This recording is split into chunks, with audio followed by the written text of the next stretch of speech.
নতুন কাৰ্যসূচী ৰূপায়ণৰ কাৰ্যসূচী আমি হাতত লওঁ আৰু তাত সহযোগিতা থাকে অভিভাৱকসকলৰ, আমাৰ অকণি কবিতাঘৰৰ জ্যেষ্ঠ উপদেষ্টাসকলৰ, কৰ্মকৰ্তাসকলৰ সকলোৰে সহযোগিতাত হৈ থাকে।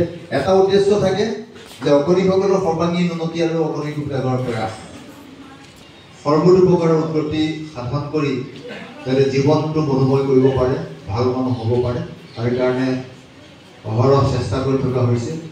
কাৰণ আছে কৰিছোঁ আৰু মহেন্দ্ৰ কলিতা ছাৰ আছে, আমি একেলগে বিভিন্ন ঠাইত জাজ কৰিছোঁ।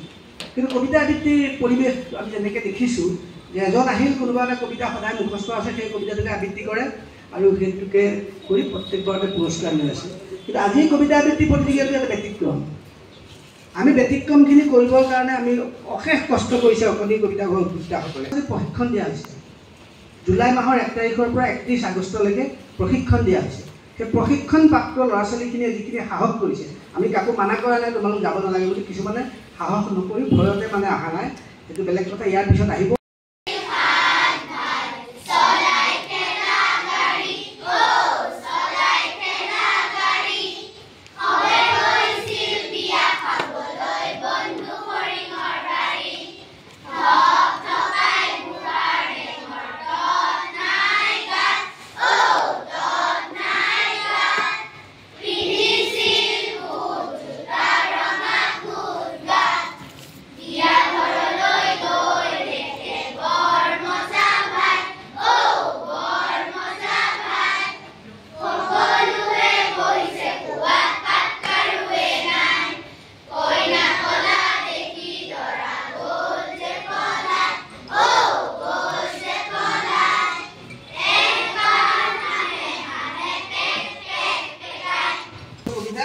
সুৰত গাইছে ল'ৰা ছোৱালীখিনিয়ে।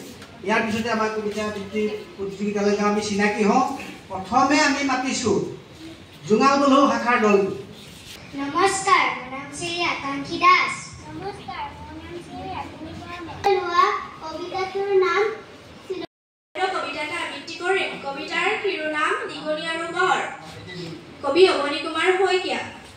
গড়ে ক'লে নিগনিক চৰ এটা মাৰি, বনৰ ৰজা শুই আছে নকৰ দিগদাৰি, কেনেবাকৈ পালে সাৰ দিব তোক মাধ মাত, গুচি যায় ইয়াৰ পৰা প্ৰণাম এটা কৰি।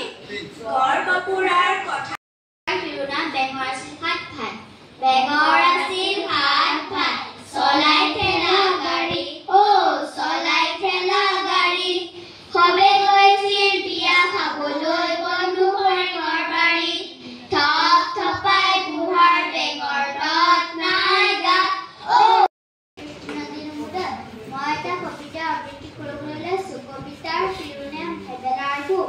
ভেবেলা ওলাল মাখি দুমাহীত শহুৰৰ ঘৰলৈ বুলি, গুড়ৰ টেকেলি কলৰ আকৃতি ভাৰ কৰি ল'লে তুলি, বাট কৰি বাই আবেলি পৰত পালে শহুৰৰ ঘৰ, দুটা পানীৰে হাত ভৰি ধুই পানী খালে কলহৰ।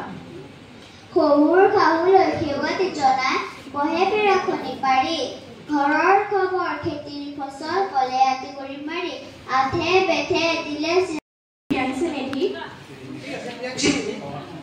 পাঁচটা কবিতা দিছোঁ। মই সপ্তম শ্ৰেণীৰ ছাত্ৰী।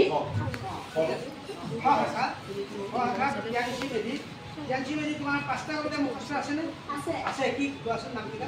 শেৱালি কবি অৱনী কুমাৰ শইকীয়া। ধূমপান কবি অৱনী কুমাৰ শইকীয়া। লৰাকাল কবি বেণুধৰ ৰাজখোৱা। ডাঙৰ ঘটনা কবি প্ৰেষক ভূঞা। মোৰ লক্ষ্য কবি লক্ষ্যধৰ চৌধুৰী। ঠিক আছে, 5টা কবিতাৰ তোমাৰ আটাইতকৈ ভাল লগা কবিতা কোনটো? মোৰ লক্ষ্য। মোৰ লক্ষ্য কবিতাটো জনাবাচোন। নমস্কাৰ, মোৰ নাম শ্ৰী প্ৰিয়াংশী মেধি। মই আবৃত্তি কৰিবলৈ লোৱা কবিতাৰ শিৰোনাম মোৰ লক্ষ্য কবি লক্ষ্যধৰ চৌধুৰী। মই গান্ধীজীৰ দৰে হ'ম, সদায় সত্যৰ পথত ৰম, অহিংসাবতেৰে জগত জিনিম, সত্য কথাহে ক'ম।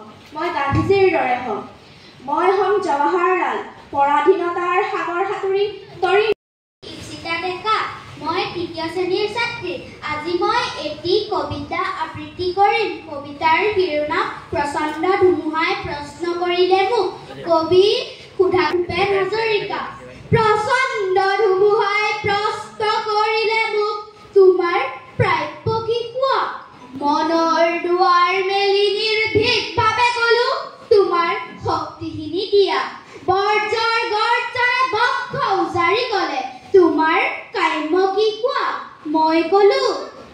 বজ্ৰ তোমাৰ শক্তিশালী উদাত্ত কণ্ঠটি দিয়া। এদিন আকাশে ক'লে জনৈ গীতিকাৰে অকণি আকাশ দেখো মাগে তুমি কিয় আজি বাৰু কম্পিত কণ্ঠেৰে মাগিছা সৰ্বাকাশ সত্তা। মই ক'লো তুমি এইটো কৈছিলা ৰাতিপুৱা যিমানেই বিলাই দিবা সিমানেই মহান হবা। তাৰেই নাম সঁচা উদাৰতা। সেয়েহে আকাশ তুমি দিব যদি খুজিছাই সংকীৰ্ণতা এৰি দিয়া।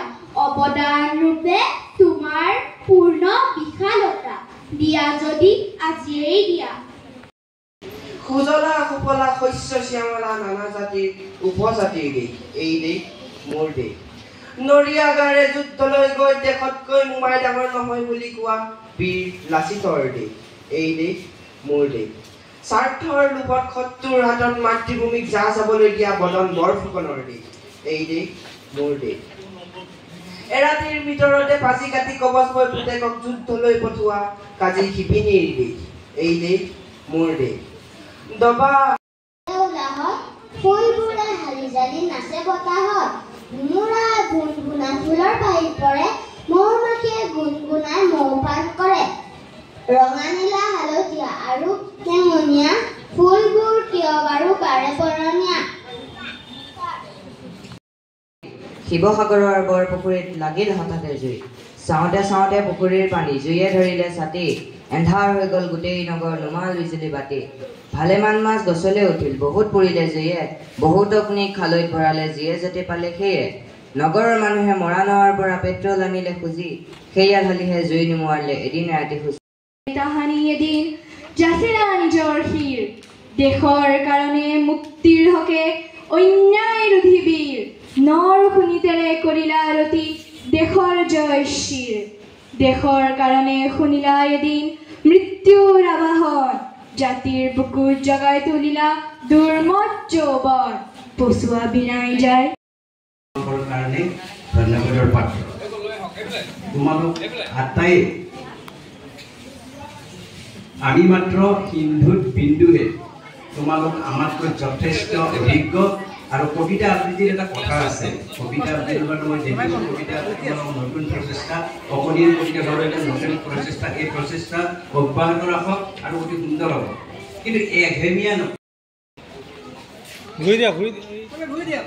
মেহবুব আহমেদ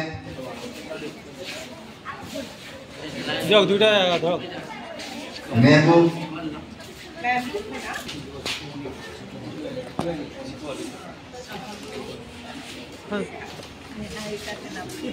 সুনিতা দাস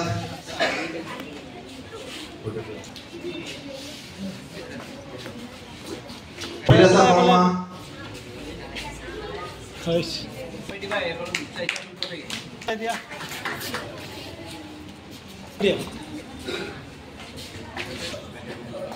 যাব নিদিব কোনো যাব নালাগে দেই গ্ৰুপ ফটো লৈ লাগিব।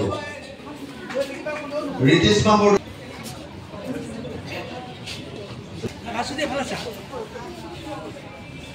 আকাংক্ষী দাস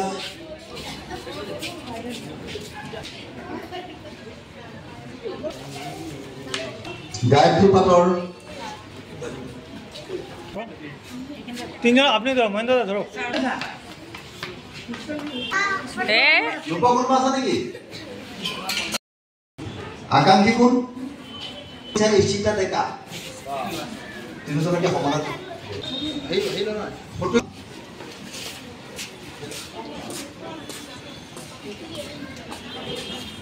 প্ৰিয়াংশী মেধি খ শাখাৰ দ্বিতীয় খ শাখাৰ প্ৰথম স্থান।